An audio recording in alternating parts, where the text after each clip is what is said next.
Hello and welcome to On the Mark Financial Literacy with Mark Zinman. We have Alicia with us this afternoon. Hello, Alicia. Hello, Mark. Hello, how you doing, Monica?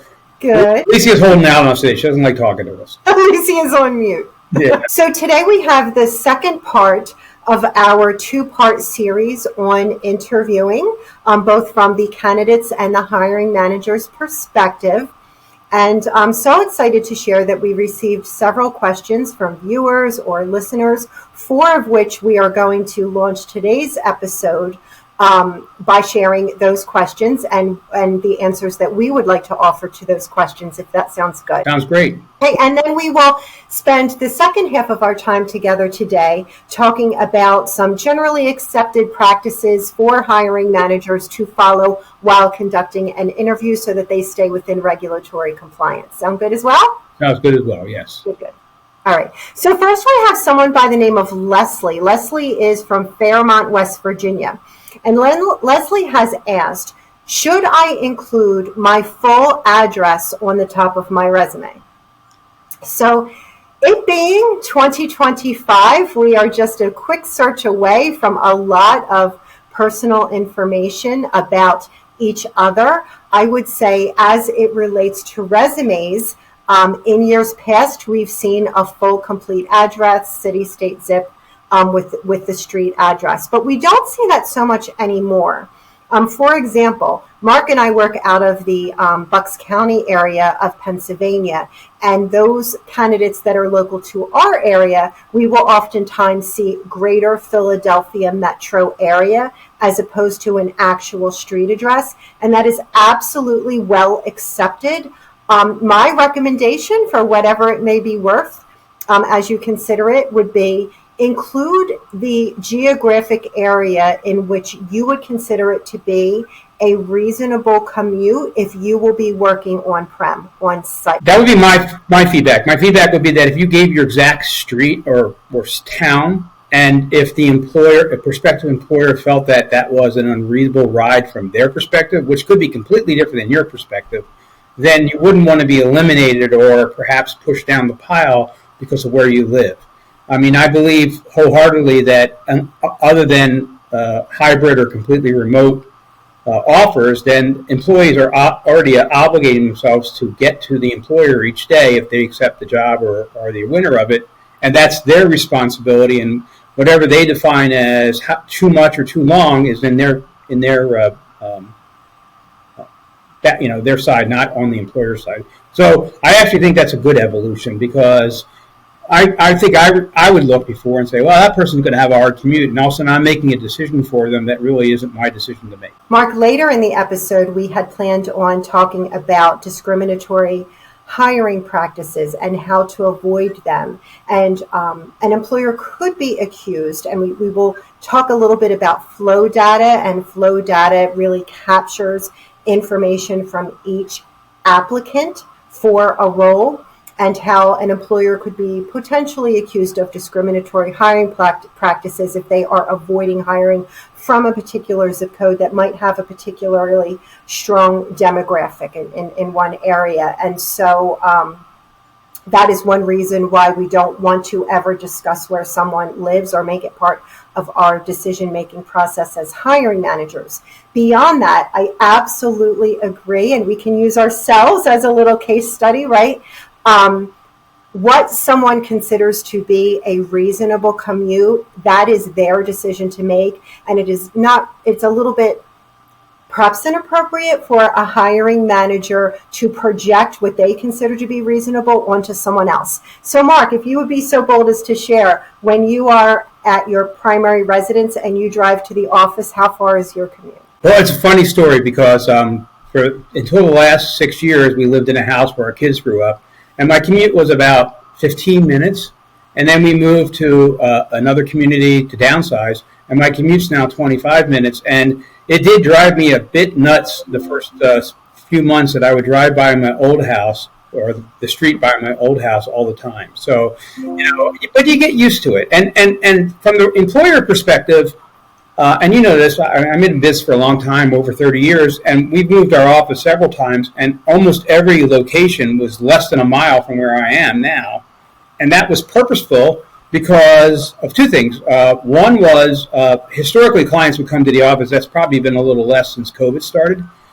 So you didn't want to seem geographically away from them if they were used to coming to the office and it was 10 minutes, 5 minutes, 20 minutes, whatever it was.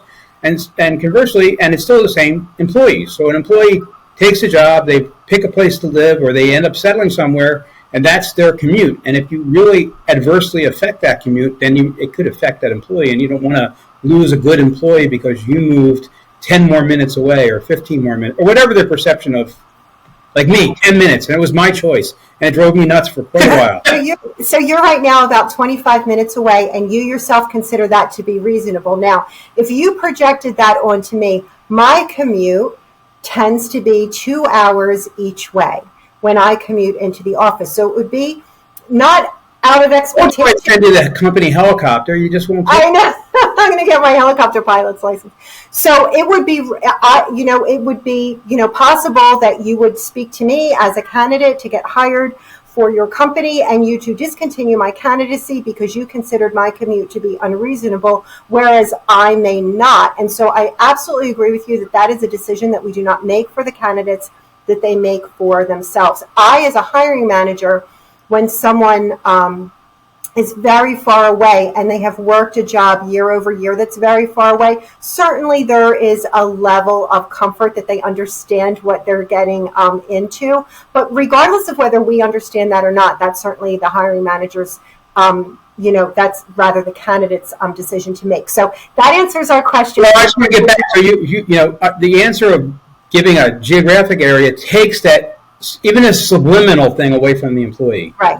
I'm sorry, the employer. So, saying Greater Philadelphia or 5-county area or however you want to define where your geographic area is, and we're obviously in Pennsylvania, should just be the way that you feel comfortable, and then it could potentially come up in an interview or whatever.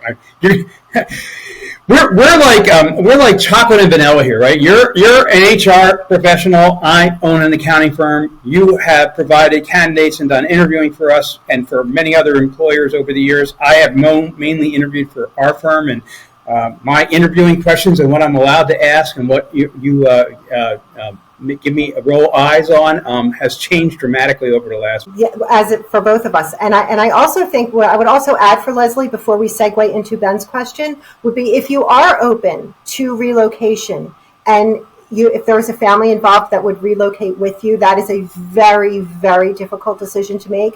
If you are open for relocation, you would state that clearly on your resume as well. Right. Okay, so Ben. So Ben is from Brookside, Delaware, and Ben asked a question, which is, what should I have on my resume? So Ben asked a little bit of a follow-up to that question, but there's 3 things that we would address here, please. So the first is I recommend having a link to your LinkedIn account on your resume, and I also think it's prudent for every candidate to have a LinkedIn account. So that would be one thing that I would advise. A couple things that would not be needed if we ask about what should be on the resume, that begs the question what should not or what doesn't have to be on the resume.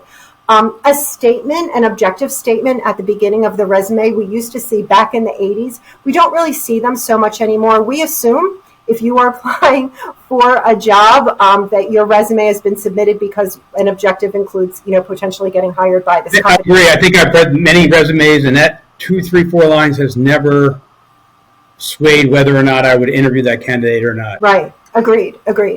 And then I would also say sometimes we will say, and it's not hurting anything, but if we do need real estate, if we're trying to keep our resume to 1 page or 2 pages, or that's a whole other topic as to whether or not that's necessary or not, that we won't have a chance to touch on today, but we could in a future episode. I would say if you're hurting for real estate, there's really no reason to state that references would be available upon request, because as a hiring manager, you assume that if you ask for references, you will either be given them or given a reason why you don't have them. So that's not really adding anything to the party any more than an objective statement would. I agree. And you know that I have mainly interviewed for accountants. And so what I mainly look for, and I'm just speaking about myself, is for the skill sets and the experience that I think matches up what the job is looking for. And then obviously whatever is missing because part of the evaluation, and it'll come in the in-person interview when you're interviewing somebody, part of the evaluation is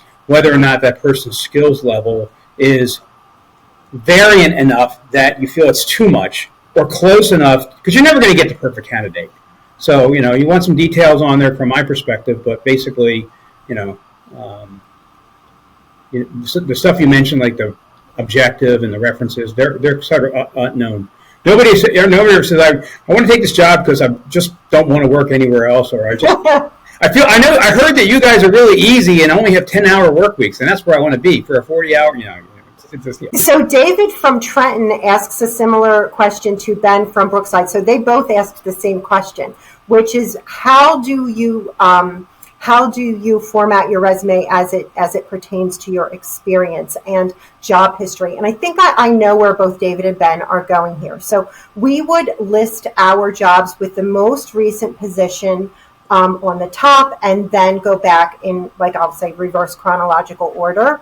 But one thing that I will note is actually three things. Number one, you might include the reason for separation if it was because of a RIF, which is a reduction in force, or a position elimination, if it was because of a layoff. What is something that is interesting to a lot of hiring managers is why an individual left their recent roles, and whether or not they would categorize them as job hoppers, and how you get categorized into that, and whether that's a neutral event or a negative event has changed over the years. But if the reason for separation was a reduction in force or a layoff, and you feel like you want to include that, that will answer a question that a hiring manager might otherwise pose. To be that for me, that's always of interest to me, of why somebody went from one job to another. Mm-hmm. Or even just as important, although this wouldn't be on the resume, just as important is, like, why are they, if they're at a current job, why are they leaving? Exactly. And why do we care about that? Because if someone is working for, a new company every 6 months, right? They're looking for something that they haven't quite yet found. And so we want to find out, what is that variable that you haven't found yet, and can we offer you that variable? This has always been a saying of mine. I'm sure you agree. I feel like there's three parameters to employees, and you need two of them to be in line. If two or three aren't, then the employee's unhappy. It's what the work they do, who they work with, and their compensation. One of those three could be out of line. Like, you love who you work and you love the work you're doing, but you wish you got paid more. I'm just picking, two of the three. It always works, but if you have two of those three that don't work, you're unhappy. So you're kind of looking, when somebody says they're coming from somebody else, whether or not you could fill that, not only from the point of view of professional job and challenging, but also from an environmental, whatever else they have, if you can fulfill what they deem is lacking, if that's going to give them some satisfaction. So as we look at, I'm always a big fan of Maslow's hierarchy of needs, and we look at compensation at the base of that pyramid. And I also am very respectful that each individual is unique to themselves. They're going to have different wants and desires, and they're going to have different needs. And so I'm a huge fan of treating an individual as the individual that they are. But yes, certainly. Another thing that I would add is when you talk about on the same topic, the amount of time that you have worked for your employer, sometimes we will just see years. And as a recruiter, there is a big swing. Like, if there isn't a month and a year, I don't know if we have a year, whether we're talking 1 month or we're talking 12 months. If I see 1994 to 1995, am I talking 2 months or am I talking 24 months? So I would advise, as a recruiter, for you to include not just your year of hire and separation, but also the month of each as well. Good point. So what we want to say as we wrap up, mostly Ben's and also David's question is, we would have contact information at the top, and we already talked about on the last episode about making sure you check your voicemail, making sure you check your email messages, that you have an email address that is representative of you. Now we're adding, add your LinkedIn account if you're comfortable doing so. And then we will have, as per last week's episode, the education at the top or the bottom of the resume, depending upon whether you're a recent graduate or not. Then we'll have our history with the most recent position on top. month and year of hire and separation, as well as potentially the reason for separation and some key responsibilities that you were accountable for there, either individually or as part of a team. Both is ideal. And we'll also include, as we talked about in last week's episode, your tech stack. In what software are you proficient in using? And it will be important, as Mark, you added yourself last episode. It's not just the specific software that you were using, but the type, are you comfortable using an ERP? Do you have experience using an ERP, potentially regardless of which one then it is? So these are the things that we like to see. If you are bilingual, if you have a business level proficiency in a second language, I love to see that. That is an additional skill set that not everyone has. It's something you should definitely promote, because it's something that I know I've looked at. If I had two equal candidates and someone spoke a language that a fair population of my clients may be comfortable, that would certainly be, a little bit of an inch closer than somebody else, all things being equal. And I would also, just as a parting thought here, advise hiring managers that are looking at resumes, if you do see, sometimes in the U.S. we will see photos of candidates more often than likely not, though that's somewhat changing, although it's kind of changed back a little bit in the recent years. Or you see personal information on a CV, someone outside of the U.S., there are differences in what is expected to be on a resume or a CV. So if you see something that's unexpected, it might just be that, with a little bit of cultural awareness, we would appreciate why that's been provided, and it's not unusual. I have one question for you, because so these rules that we're telling prospective applicants, they do not change if the application's online. It falls in the same kind of a pattern of the listing and dates and stuff. So thank you for that question. So when you submit a resume through, let's say, a Zip or an Indeed, it will sometimes, or LinkedIn, it will sometimes reformat. So once it's received by the ATS, the applicant tracking system, it will reformat. I believe, if I'm not mistaken, that happens with resumes that we get from Indeed. And sometimes through these platforms, you can take some of their own skill assessments, and then you'll see the results of those assessments on the bottom of the resume. So sometimes be aware, as a candidate, if your recruiter or hiring manager is asking you a question that is clearly on your resume, and you think they couldn't even given me the courtesy and respect of reviewing my resume before the interview, that may not be the case. It may be that the information has been reformatted during when it was transmitted to them, and sometimes it is left off. So, yes. Applicants can see what employers see on Indeed or other job sites. So the applicant is going to upload their resume formatted in the way that they choose, in the way that I see it is going to be different sometimes, but not all the time. Okay, got it. Thank you. Because we're talking about, we're talking about old-fashioned paper resumes that they. No, I haven't seen a paper resume. I think something that could be paper. I guess the 2025 version of paper is a PDF, right? Yeah, absolutely.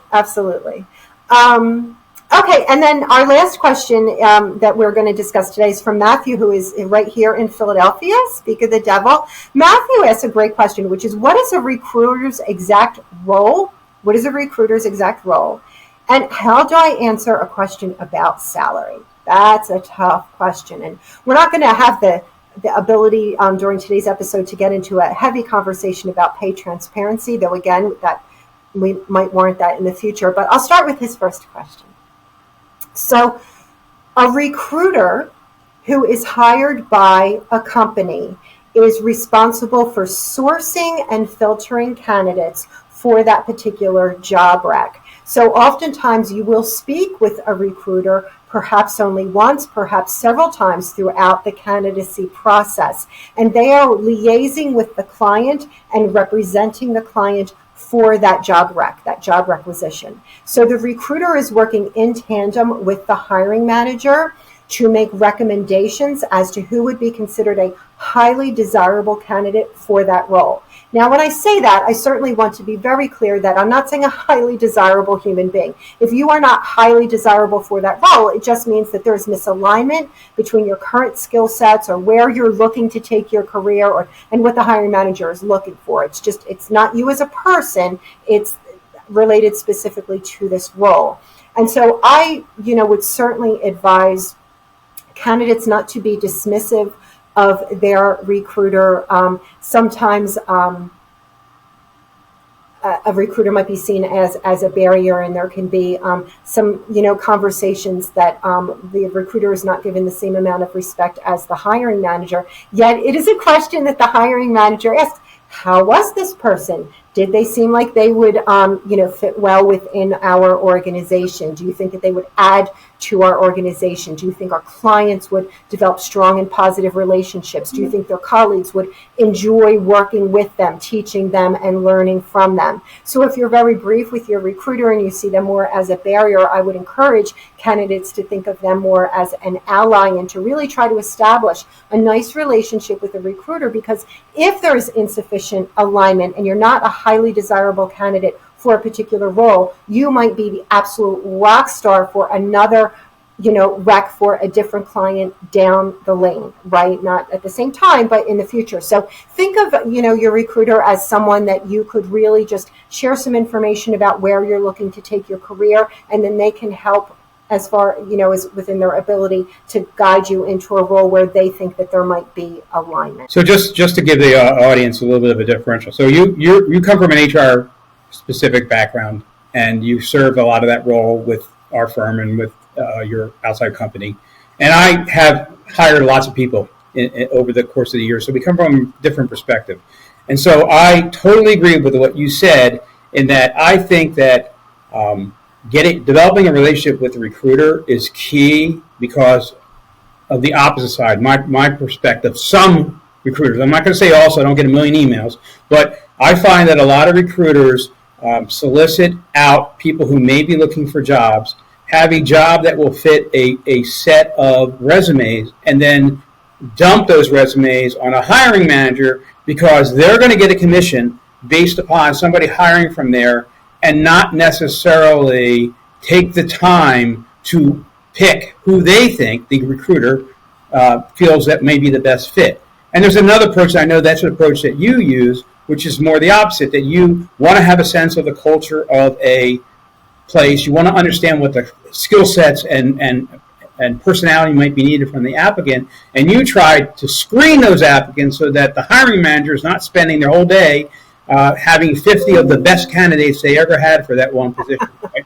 So I'm not sure if you disagree with me or not, but that's my perception about some recruiters, because it is a commission-based or success-based profession.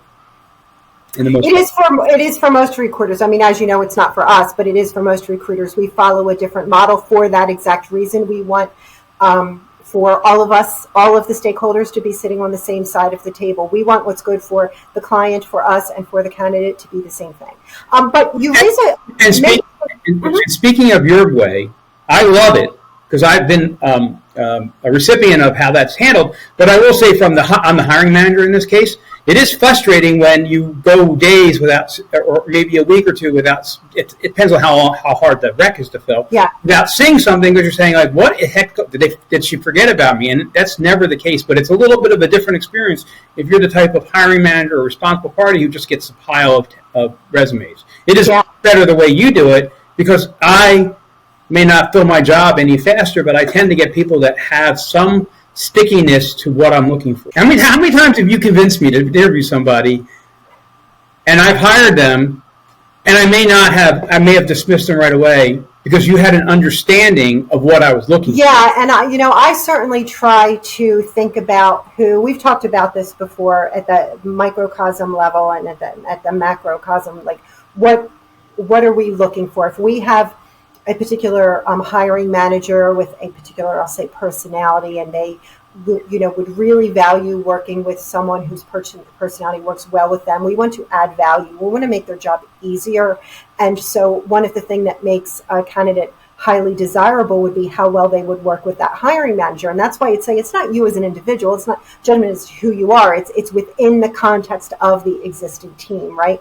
But it reminds me of something, Mark. So I've spent some time in business development, and I learned years ago, and tell me if you disagree, right? I think I learned years ago, so often I've been in so many business development meetings and, potential client meetings, not just within my current environment, but previously in my career.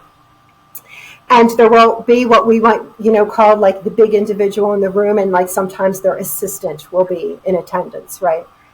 And I feel like I have learned, I haven't given this a lot of thought until now, but I feel like I have learned over the years that that person that is functioning in the assistance capacity or second in command is so important that they are given equal time, equal respect, equal eye contact. I've been in meetings where an assistant might ask someone a question and the candidate or whoever, if we're talking about interviewing now, and so that's the word that I will use, will answer the hiring manager. So imagine that you have a hiring manager in the room, and let's say you have a recruiter in the room, and the recruiter is the assistant. The recruiter will ask a question, and the candidate answers the hiring manager, which is showing a lack of respect. And so then what happens is after the meeting, the hiring manager will say, well, what did you think of Mark?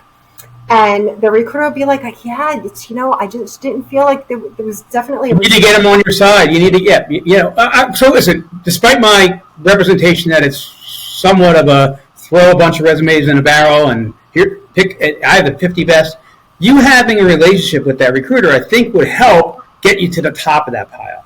You, in the situation that you described, addressing and respecting all that's in the room, help you, because a lot of times when there's multiple people in the room, when you leave the room, all the time, they're going to be discussing, what did you think? What did you think? What did you think? And you want to have no worse than neutral from one person and maybe a champion from somebody else. But if you can get the 2 or 3 people in the room to be champions, you got the job. So I would say if you're in a panel interview and someone poses a question to you, and it's not the actual hiring, it's not who you perceive to be the decision maker, look the person in the eye and give your answer who posed the question, as well as, working the room and making individual eye contact with everybody in the room. But don't ignore someone that you consider to be not the decision maker. That is, I'm going to be so bold as to say, and I don't like to say that's a mistake. I think that everyone needs to be their authentic self. But that's something that's challenging. And most people that are being interviewed are nervous, but I think it's helpful if your personality can come out a little bit. Right.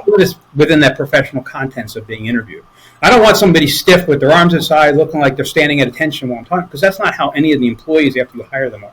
Right? Yeah, and I want to move on to the last question, then move on to the hiring managers. Sure. But I feel like I can't without commenting on what you just said and why I agree with you. So what I try to do when I conduct a pre-screen or a first interview without a hiring manager is establish some sort of rapport. Make that person trust me because I deserve their trust, right? Right. If I do, like I'm saying, it's my responsibility to deserve their trust, and establish a bit of relationship so that when we do meet with the hiring manager, if I am in the room or in the Teams meeting, I can be the person, as we discussed in the last meeting, to smile and nod and give them the encouragement they need. Because the less nervous they are, normally the more authentic selves they are, and that's what we want. We want for your authentic personality to shine through, which is very hard to do when you're nervous. And I was putting this into 2 parts, but this is the kind of stuff that, if we're talking about hiring somebody, this is the stuff that the hiring person should be looking for too out of the candidate. We're telling the candidate what to do.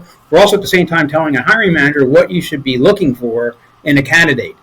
So you've got to match those expectations of what you want somebody to bring to the table and what you want them to bring to you. So yeah. Right. I'm going to answer this salary question next, but I do want to talk about something that you said about making someone feel comfortable. So, and Mark, you're going to probably laugh because you know that I do this. When I ask a question that might be a little bit more of a challenging question, I do 2 things. Number 1, I restate the question, or I give an example of how I might answer the question. The only reason I'm doing this is to prevent dead air. So especially here in this Boston to DC Metroplex area that you and I are in, we do not, us in the Mid-Atlantic, we do not like radio silence, right? And so we talk very quickly. Just wait a second. We got it coming in. So, don't talk. Okay. In other areas of the country, it's considered interrupting. We just have a very rapid back and forth. They think we're rude, and people in the Midwest are laid back, right? So, and I do try to be aware of that when I'm interviewing, to slow my cadence when I'm speaking with someone in an area where I'm speaking too rapidly. So anyway, my point here is that when I'm asking a question that requires a little bit of thought, I will ask it again by rephrasing it, or I will give an example of what I might say because I'm stalling for time. I'm trying to be generous in my thought and communication, thinking this candidate will probably give me a better quality answer if they have a moment to think about it. But if I say, just take your time and think about it, and then we're staring at each other, they're going to feel like they need to fill that silence. So I feel like if I'm being a generous interviewer, I will say, while you're thinking, I'm going to give you an example of how this relates to my career, right? And because I'm just trying to stall to give them some time. So I would say if you are a interviewer who is trying to like trip up your candidate to see how quickly they can pivot and think on their feet, you do you, right? Like whatever is appropriate, you feel is appropriate for you. I myself feel that I get a more authentic representation of that candidate if I give them a chance to breathe, because if I'm interviewing for a job where in the real world they're not going to have to pivot within a millisecond, why should I require them to do that during the interview? And as an interviewer, sometimes I ask questions where I don't care as much of the answer as how they come up with how their thought process, because you're trying to test their thought process. Because like even we're sitting here, you and I have talked about how we approach our podcast. We want to have this conversational. We don't want it all to be scripted, and that's how we are in our daily life, right? A client calls and you answer. Somebody calls you, you have to be on your feet. Now, it's okay to say, I need to research that and come back. You don't want to say the wrong answer. But on the other hand, I think 95% of what we do is off the cuff. And always, yeah. And the style, and you have to develop your own style of how to speak and think and relay what you're thinking about without trying to get all caught up in the details. So, yeah, I mean, these are all important things. Yeah. So the salary question, this is a tough one, but arguably the most difficult question to answer. I'm going to be brief in my answer. It, potentially deserves more exploration than this, but I would say if you are posed a direct question, try to give a direct response and not circumvent the question, because if the hiring manager or the interviewer feels like they need to work really, really hard to pull a direct answer out of you, that's not potentially the best experience for them to have. That's stated. I also am not a fan of talking about what someone has earned before in their history.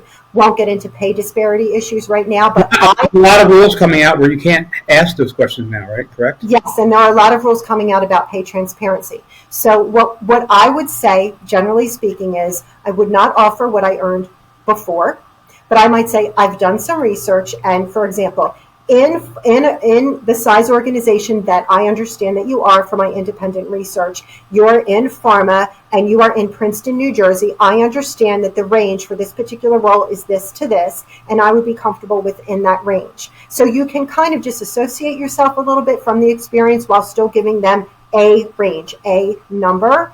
But I would not just completely avoid answering the question and say, I would be more comfortable at answering that later, and you would do that if that's what rings true to you. Again, I want to be crystal clear. Well, and I will say, speaking as an interviewer, we have a range of what we want to pay a position in mind. We may be willing to go towards the top, or maybe over the top for the right candidate. Maybe that doesn't exactly fit the traditional peg we put them in, but we can't go so far over that because pay equity is part of any organization, right? So we have many people that may serve similar roles. If we're paying somebody, and we've done this before. There's been a shortage of accountants for the last few years, and we've had to pay more money for accountants in order to get the quality we want. And at the same time, we have to be respectful that people have accepted jobs before the pandemic, and we have to keep them equal. And we're not transparent with our staff about what they're being paid, but we're transparent about ourselves that if we got challenged on it, we feel that we were being fair. So knowing what somebody will fit in is very important in it as early in the interview as possible, because you don't want to come down to the last thing being salary and feel like you hired somebody who took less than you would otherwise they wanted because they wanted a job, but that person's going to be immediately maybe looking somewhere else, and that gives everybody an uncomfortable. Right. Well said. And this is a very complicated topic that deserves its own podcast in the future potentially, but I want to certainly thank Matthew for asking that question. And by the way, since your first part of this was talking about how it is from the applicant, I think we got a lot of employer stuff in here too. Well, let's talk about employer stuff next. Then let's move on here. So the first thing that we have a couple bullet points here that we want to discuss. The first thing, and Mark, you're used to this as we've conducted interviews together, I find it kind to set expectations at the onset of an interview. So I like to lay out my proposed agenda, because I find that if someone understands what the last question is going to be and what questions we will take down that path during that journey, they can kind of tick off as they go along, and they are more comfortable if they understand what's going to be discussed, in what order, when, and then they know when the interview is coming to a close. And so I like to set expectations and provide an agenda at the onset of the interview. Do you find that helpful as well, or do you find that not so important? Well, you and I have interviewed a lot together, right? And I find that you're much more packaged than I am and direct in what you want and set out those expectations. I'm more conversational, and it's a good mix. I appreciate what you do in those interviews. So you need to have somebody, and a lot of times interviews are conducted but with more than one person, and maybe as an employer you should define your roles ahead of time of who's doing what, but you setting that stage I find is helpful to me in the interview process where it's not my per se strength. The next topic that I would bring up as we talk about some helpful best practices for hiring managers is following the 80-20 rule. So the 80-20 rule applies to a myriad of things in business and in life. In this case, what we mean by that is the employee, and before I turn the tables over to you, Mark, I actually want to add a little bit of a caveat. The 80-20 rule in this case would mean the candidate should be speaking 80% of the time and the employer should be speaking 20% of the time.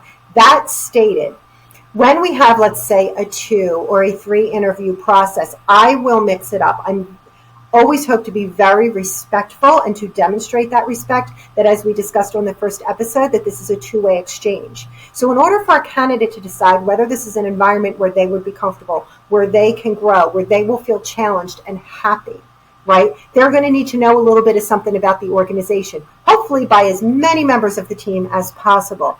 So during one of those 2 to 3 interviews, you might reverse it and say, during this interview, we're just going to introduce you to us. You're going to speak to a couple different people. We're doing this so that you can make an informed decision as to whether or not you feel this environment is one in which you would thrive. If you don't have the luxury of flipping the tables in that regard, you are not learning anything by listening to yourself speak. So you want to extract as much information from the candidate as you can so that you can make an objective decision as to why one candidate might be considered more highly desirable than another. Would you agree or disagree with that 80-20 rule? I 100% agree, with a caveat. And the caveat being what you said earlier, that us on the East Coast don't like dead airspace. So a lot of times you might get a candidate who gives very short answers, especially early on. So sometimes I feel, and this may be a weakness on me, I don't know, you've worked with other people in the room who hire, is that I sometimes feel like I got to get them to start talking. So, early on I may end up talking too much just because of the fact that I don't want that dead airspace and I don't want it to feel uncomfortable in the room for either of us. So here just the takeaway would be, if you are a hiring manager and you are conducting an interview and you find that more than 20% of the time is you listening to your own voice, maybe just bring it back a little bit and allow. Absent that, the applicant should walk in saying, I'm going to talk 80%. Be prepared to talk. Be prepared to have a list of what their questions are. Be prepared to think of whatever questions they may be asked. And it could be anything. I mean, it could be, what do you like to do? It could be just things in the professional role of that kind of stuff. Shut up. Yep, okay, I got it. By Monica under the table. One of the two happened. The next point that I would bring up is assume that the interview is being recorded.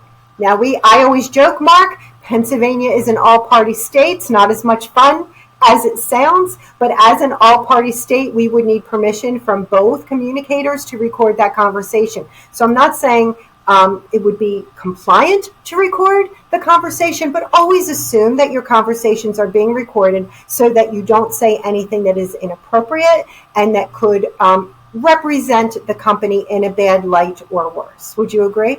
Well, yes, because you don't want to say anything. You're talking about the interview. Yeah, you don't want to say anything. But I mean, I don't actually think I walk in the room thinking I'm being interviewed. I walk in the room thinking I want my applicant to be themselves. I want to be myself, but within the bounds of, like, they don't know me well enough to maybe understand what a sarcastic thing might I say to an employee who will get the joke and an applicant wouldn't.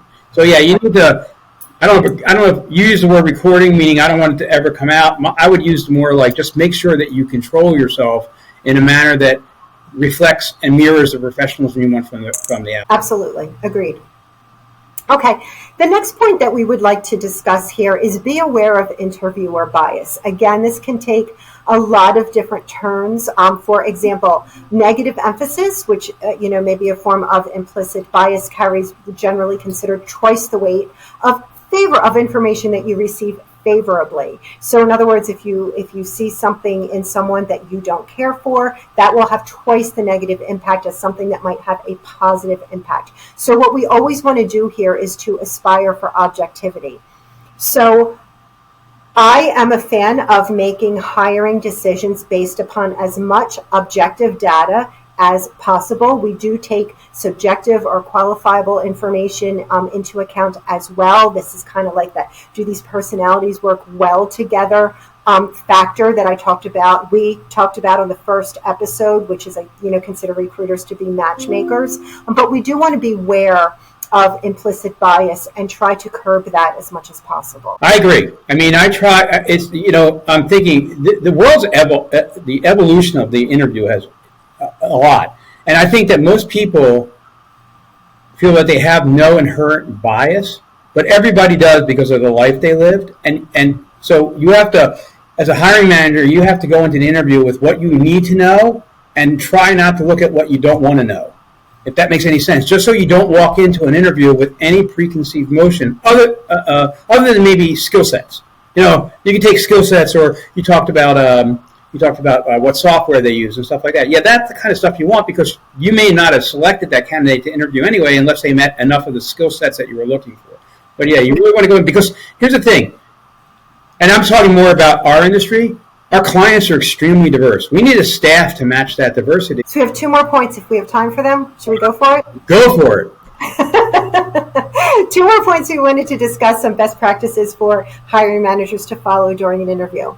The first is we don't want to ask for someone's date of birth. We might ask if they've reached age of majority, but not their date of birth. There will be an exception, such as a CDL, someone with a commercial driver's license.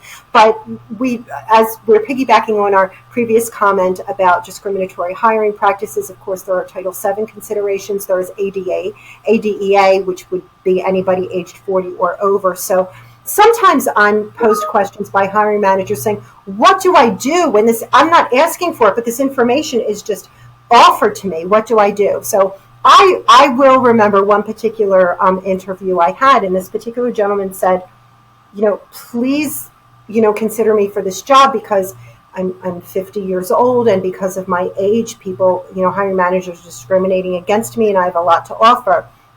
And I didn't really comment. And then this gentleman said it again. And again, I didn't comment. And the third time, because as I interview, I take notes into our applicant tracking system. So my laptop is open.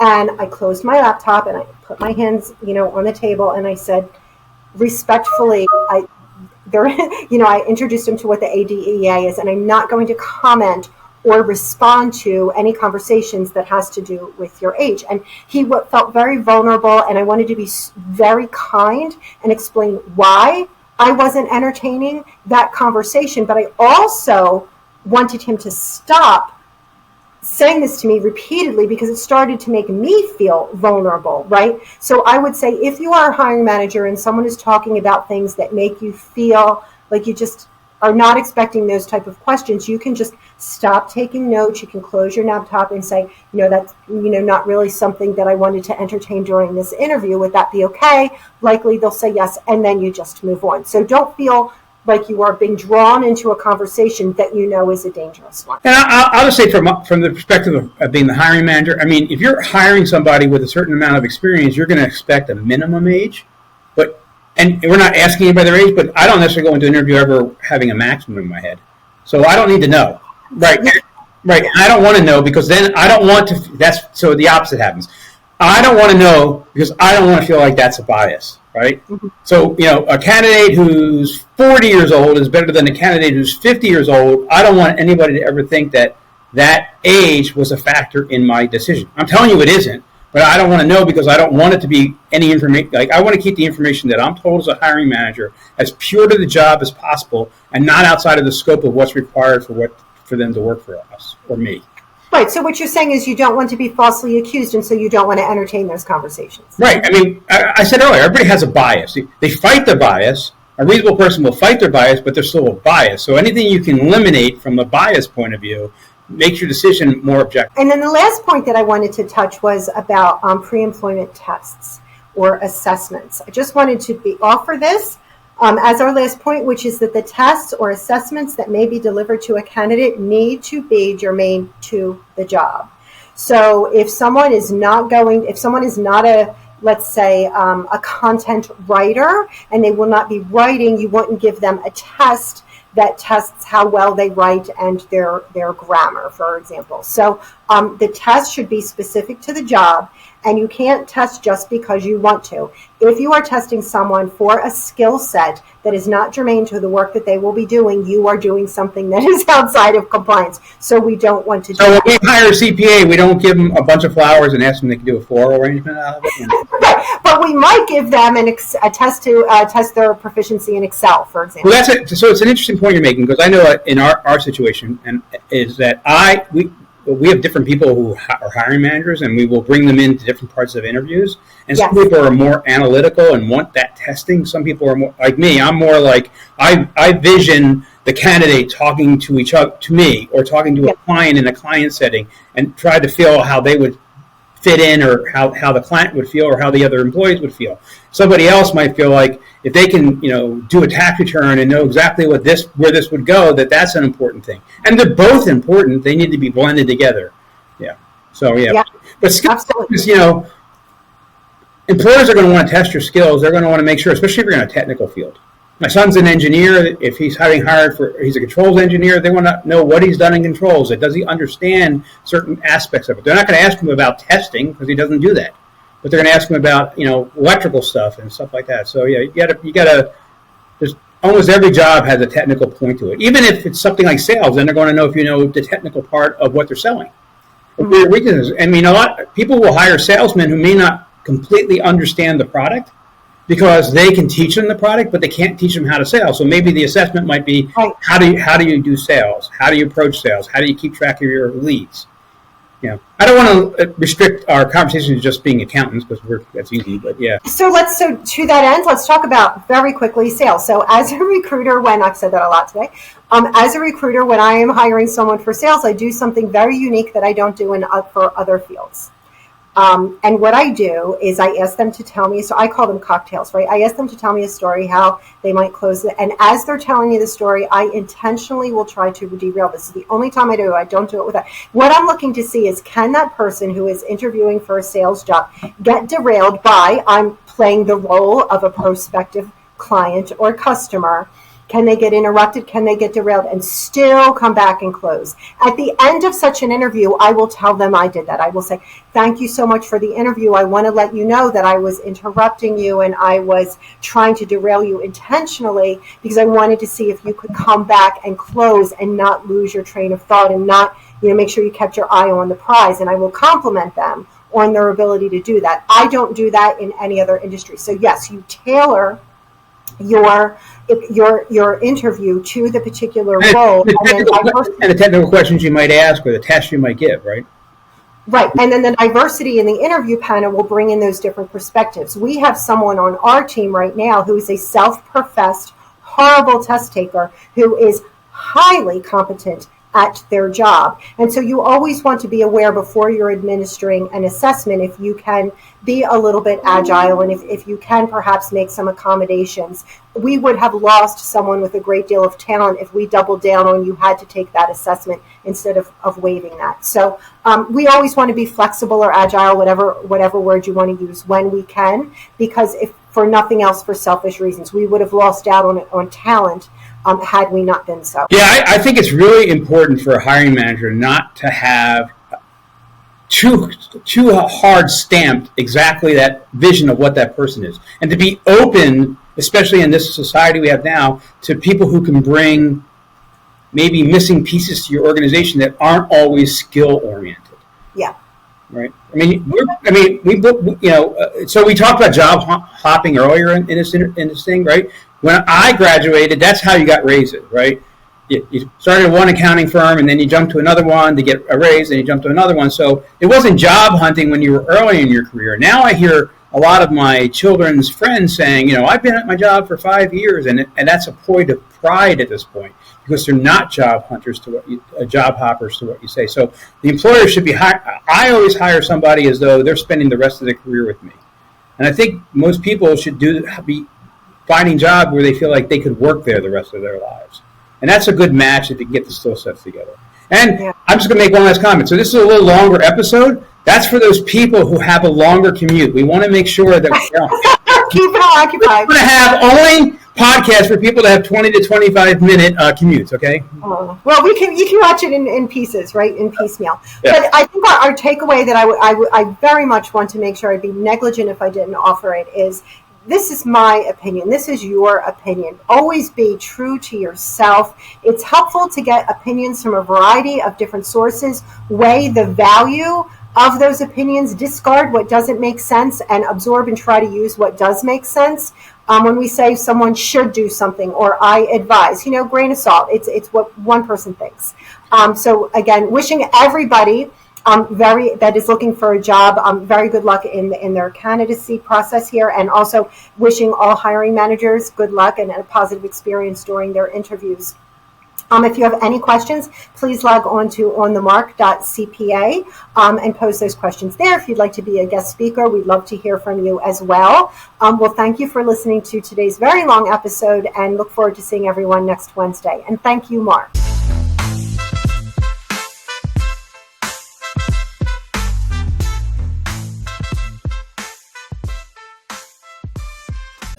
All content provided on this podcast is for informational purposes only. No representations are made as to the accuracy or completeness of information that is presented.